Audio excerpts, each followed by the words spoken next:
శ్రీ తిరుపతి దేవస్థానం ఎంత పవిత్రమైన ఆ టెంపుల్ అంటే మన భారతదేశం కాకుండా యావత్ ప్రపంచంలో ఉన్న హిందువులు తిరుపతి దేవస్థానంకి వస్తారు, దర్శనం చేసుకుంటారు. కానీ లడ్డూలో ఈ పందులు కానీ వేరే వేరే జంతువులు మొత్తం వాళ్ళ నెయ్యి కలిపినారు. ఆ మాట విని చాలా మంది బాధపడుతున్నారు. అసలు ఎంత పాపిష్టుడు కూడా ఈ ప్రపంచంలో ఉంటారా అని ఒక చర్చ నడుస్తుంది. ఇవాళ ఒక న్యూస్ చూసిన ఒక టీవీ ఛానల్లో, ఎవరో అంటే ఆ గుడిని అపవిత్రం చేయనికి ప్రయత్నం చేసిన వాళ్ళు ఇవాళ లేకపోతే రేపు దర్శనానికి వెళ్తారంట. అంటే ఎంత మీరు ఘోర పాపం చేసిన తర్వాత కొద్దిగా మీకు సిగ్గులేదా? మళ్ళా మా తిరుపతి దేవస్థానం మా దేవుడికి దర్శనం చేయడానికి మీరు వెళ్తారా? మా దేవుడి పైన మీకు నమ్మకం లేకపోతే మీరు ఎందుకు ఈ షోపుటప్ రాజకీయం చేస్తున్నారు? ఎందుకు ఈ షోపుటప్ గా మీరు దర్శనం చేయడానికి వెళ్తున్నారు? నాకు అర్థమైతే లేదు. ఇవాళ మొత్తం మన తెలుగు సమాజం మీకు తిడుతున్నారు.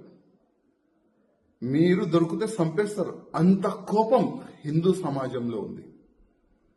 ఇవాళ పవన్ కళ్యాణ్ గారు ఒక మంచి మాట అన్నారు, ఒక మంచిగా ఒక చట్టం తీసుకొని రావాలని, ఒక హిందూ బోర్డు తీసుకొని రావాలని వాళ్ళు ఒక మాట పెట్టినారు.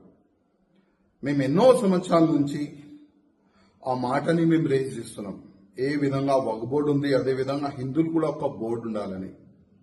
కానీ ఇవాళ లేకపోతే రేపు మంచి దినాలు వస్తుంది.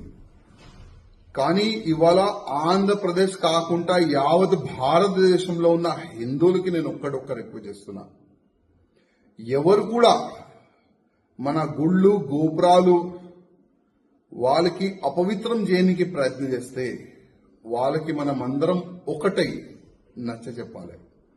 మన గుళ్ళు గోపురాలకి ఉన్న ల్యాండ్కి ఎవరైనా కబ్జా చేయడానికి ప్రయత్నం చేస్తే మనమందరం కలిసిమెలిసి దానికి కాపాడే ప్రయత్నం చేయాలి. ఇవాళ ఆంధ్రప్రదేశ్లో చాలా వరకు గుళ్ళు ఉన్నాయి. ఆ గుళ్ళో వేరే మతమోలు జాబ్లు చేస్తున్నారు. మా ధర్మం పైన మీకు నమ్మకం లేకపోతే మా గుళ్ళో మీకు జాబ్ ఎందుకు ఇవ్వాలి వీళ్ళకి జాబ్?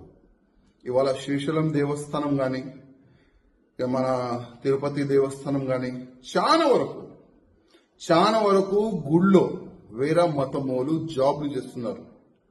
నేను ప్రత్యేకంగా చంద్రబాబు నాయుడు గారికి గతంలో కూడా ఒక లేఖ రాసిన, ఇవాళ కూడా నేను మా చంద్రబాబు నాయుడు గారికి రిక్వెస్ట్ చేస్తున్నా, మీరు దీనికి ఒక టాస్క్ ఫోర్స్ తయారు చేయండి, ఒక యాక్షన్ టీమ్ తయారు చేయండి. ఎవరైనా వేరే మతమోలు పేరు మార్చి గుళ్ళు గోపురాల దగ్గర అక్కడిక్కడ జాబ్లు చేస్తే వాళ్ళకి ఇమ్మీడియట్ గా తీసేలాగా, వాళ్ళకి ఐడెంటిఫై చేసేలాగా ఒక టీంని ఏర్పాటు చేయాలని నేను ఆంధ్రప్రదేశ్ ముఖ్యమంత్రి గారికి రిక్వెస్ట్ చేస్తున్నా. అదేవిధంగా ఇవాళ వాళ్ళకి నేను ఒక మాట చెప్పాలనుకుంటున్నా, ఎవరైనా మా గుళ్ళుకి అపవిత్రం చేయడానికి ప్రయత్నం చేస్తారు, మా తిరుపతి దేవస్థానానికి అపవిత్రం చేయడానికి మీరు ప్రయత్నం చేశారు కదా, ఆ గుడికి వెళ్తున్నారు కదా, కొద్దిగా ఆలోచన చేయండి. ఆ దేవుడు ముందు పోయే ముందు ఒక్కసారి ఆలోచన చేయండి, మీరు ఏం చేసినారు? ఆ గుడికి అపవిత్రం చేయడానికి మీరు ప్రయత్నం చేశారు, ఒక్కసారి మీరు ఆలోచన చేయండి ఆ గుడికి వెళ్లే ముందు.